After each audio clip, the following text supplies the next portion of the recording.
Now we go live to News 4 Jax reporter Marilyn Parker. Marilyn, I'm looking. You look like you're in the middle of some serious storms and flooding there in St. Augustine. This area is under flood warning, and last week it also flooded badly right where you are now.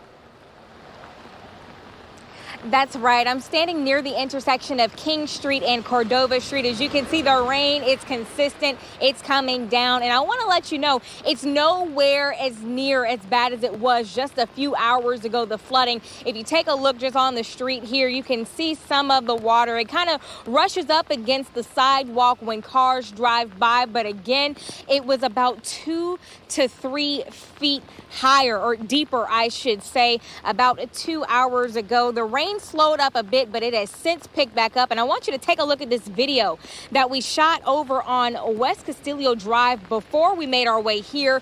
We saw a car get stuck in the water just as soon as we pulled up, and actually just before these two cars, they're going to pass down the street here. There is a car further down on King Street that is stuck there. We spoke to them earlier. They said they were stalled out and they've been there for at least 2 hours now.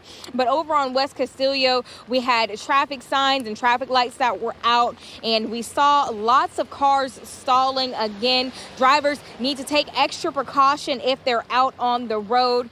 Now, St. Augustine had bad flooding last week because of the nor'easter. It put the city under a flood alert, and a few streets downtown had standing water during high tides. The Department of Public Works will give an after-action report about the flooding throughout the city because of the nor'easter from last week. And they will make recommendations for community outreach.